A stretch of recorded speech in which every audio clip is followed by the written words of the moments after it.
میں آپ سے زیادہ بدتمیز اور آپ سے زیادہ میری اونچی آواز ہے، لیکن میں چاہتا نہیں کہ نیشنل میڈیا میں بیٹھ کے میں آپ کے کپڑے اتاروں تاکہ آپ کو گھر بھی جانا نصیب نہ ہو۔ آپ مجھ سے اس طرح سے بات نہیں کر سکتے، آپ اپنی فیملی کے ایگزامپل آپ مجھ سے اس طرح بات نہیں کر سکتے۔ یہ بدتمیزی کرے گا کہ گھر میں اپنی فیملی کے ساتھ، لیکن میں آپ کو یہ بےہودگی کرنے کی اجازت نہیں دوں گا۔ آپ یاد رکھیے کہ پہلی مرتبہ آپ میرے پروگرام میں میرے ساتھ آ کر کے بیٹھے تھے، اب آپ میرے سر پہ بیٹھ کر کے تاتا بھیا کرنے کی کوشش کریں گے، میں کرنے نہیں دوں گا۔ بےغیرت انسان ہو، تم کسی کی بات نہیں سن سکتے۔ رانا محمد ارشد صاحب کے پاس جاؤں گا۔ جی رانا ارشد صاحب، جو گفتگو ابھی آپ نے سنی اس پر آپ کا ویو پوائنٹ۔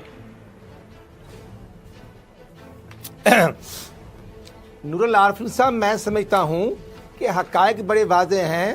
خان لیاقت علی خان کی شہادت سے لے کر میاں محمد نوازی صاحب کو جولائی 2017 میں جس طرح گھر بھیجا گیا، اس سے پہلے میں سمجھتا ہوں کہ جس طرح پیپل پارٹی یا مسلم لیگ نون یا ظفر اللہ جمالی صاحب چھوٹے صوبے سے لائے گئے تھے، اور جیسے ان کے ساتھ جو رویہ ہوا وہ تاریخ گواہ ہے۔ لیکن میں سمجھتا ہوں کہ ڈاکٹر عبد القدیر تو قومی ہیرو تھے۔ ڈاکٹر عبد القدیر صاحب تو محسن پاکستان تھے، نہ وہ پی ٹی آئی کا حصہ تھے، نہ وہ نون کا حصہ تھے، نہ وہ پیپل پارٹی کا حصہ تھے۔ تو ان کا کون سا اتنا بڑا جرم تھا جو ان کو قید تنہائی کی سزا دی گئی؟ اور قید تنہائی کی سزا جب دی گئی تو کن لوگوں کو خوش کیا گیا؟ ہمیں روکنے والے تو امریکن بہادر تھے اور ان کا بغل گیر بچہ انڈیا کی سازش تھی۔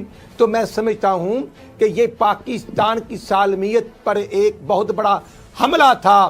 لیکن آج میں سمجھتا ہوں کہ جو حکمران ہیں، جو آج موجودہ حکمران، ان کے پاس تو ٹائم نہیں ہے یو این او میں جا کر پاکستان کے حقوق کی بات کرنا، مقبوضہ کشمیر کی بات کرنا، برہان وانی کی شہادت کا ذکر کرنا، اور جو موجودہ حالات میں پاکستان کی میں سمجھتا ہوں سرحدوں کی وائلیشن ہو رہی ہے، ان کا بھی ذکر عمران خان کی زبان پہ نہیں آ رہا۔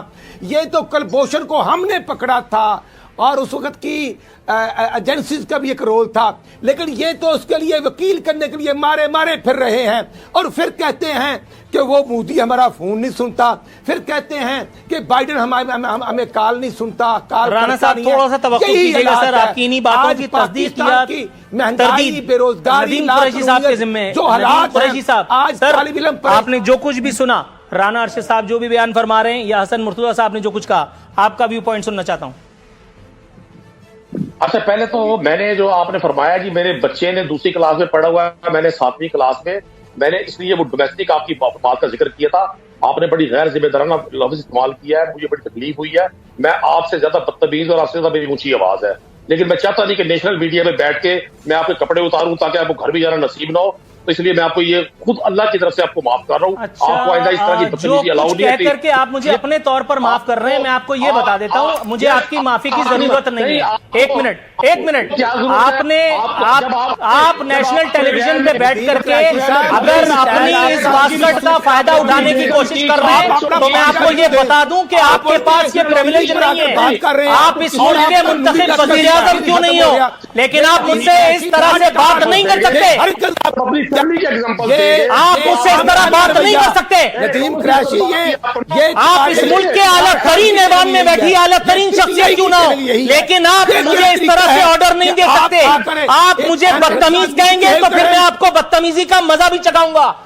میں آپ سے بہت طریقے سے بات کر رہا ہوں، اگر آپ کو وہ سب چیزیں راست نہیں آ رہی تو there is a way to۔ اچھا، میری جتنا بولا سنیں اور قوم کو سننے دیں۔ یہ بدتمیزی کرے گا کہ گھر میں اپنی فیملی کے ساتھ ٹی وی میں بیٹھ کے الاؤ نہیں ہے آپ کو بات کرنا۔ ندیم قریشی صاحب، میرا خیال ہے آپ کی فیملی آپ سے بہت زیادہ دنوں سے دور ہے، اس لیے آپ کے دماغ پر تھوڑی سی کچھ چیزیں جو ہیں وہ چڑھ گئی ہیں، آپ کو اقتدار کا نشہ راس نہیں آ رہا ہے۔ آپ بھی میرا خیال ہے کہ اقتدار کی اداریوں میں آ کر کے اپنے حواس کھو بیٹھے ہیں، آپ کو سمجھ میں نہیں آ رہا کہ میں آپ سے کیا کہہ رہا ہوں۔ اگر آپ کو میرے پروگرام میں نہیں بیٹھنا تو آپ مائک اتار کر کے جا سکتے ہیں، آپ آف کر سکتے ہیں پروگرام، لیکن میں آپ کو یہ بےہودگی کرنے کی اجازت نہیں دوں گا۔ آپ یاد رکھیے کہ پہلی مرتبہ آپ میرے پروگرام میں میرے ساتھ آ کر کے بیٹھے تھے، اب آپ میرے سر پہ بیٹھ کر کے تاتا بھیا کرنے کی کوشش کریں گے، میں کرنے نہیں دوں گا۔ وہ سارے ادارے جو آپ کے آپ جائیے ان کے پاس جا کر کے ریکویسٹ لگائیے, آئی ڈونٹ مائنڈ, لیکن آپ مجھ سے بدتمیزی کریں گے تو پھر آپ جواب میں بدتمیزی ہی سنیں گے. کسی کی بات سن سکو, تم بےغیرت انسان ہو, تم کسی کی بات نہیں سن سکتے. اگر غیرت, آپ بے شرم آدمی ہیں, آپ ایک انتہائی نامعقول قسم کے آدمی ہیں. آپ اس ملک میں ایک انتہائی الٹریٹ آدمی ہے جس کو عمران خان کی چمچا گیری کے جرم میں ایک ایسے ایوان میں رکھا گیا جہاں اس کو نہیں ہونا چاہیے تھا.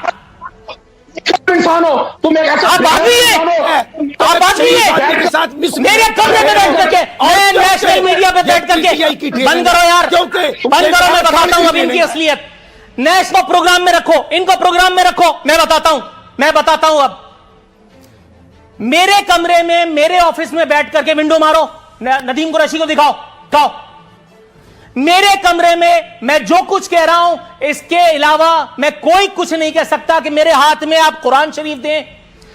کلمہ واحد کی عزت و آبرو کی قسم کھا کر کے, خانہ خدا کی حرمت کی قسم کھا کر کے, میں نور العارفین صدیقی اپنے اس پیڈسٹل سے عمران خان صاحب, اس ملک کے منتخب وزیر اعظم سے یہ کہنا چاہتا ہوں کہ ندیم قریشی صاحب کو بلا کر کے یہ پوچھیں, میرے کمرے میں میرے سامنے والی کرسی پہ بیٹھ کر کے over a cup of T انہوں نے جو جملے کہے, کیا وہ عمران خان صاحب کے سامنے دوہرا سکتے ہیں؟ ابھی انہوں نے میرے لیے جو جملے کہے, میں اس کو 2000 سے ضرب کر کے دے سکتا ہوں ان کا جواب. خدا کی قسم میں اس کا جواب ان کو دے سکتا ہوں اور برحق دے سکتا ہوں. لیکن ندیم قریشی صاحب وہ ساری باتیں عمران خان کے پیٹھ پیچھے نہیں دوہرا سکتے جو انہوں نے میرے سامنے بیٹھ کر کے کی ہیں.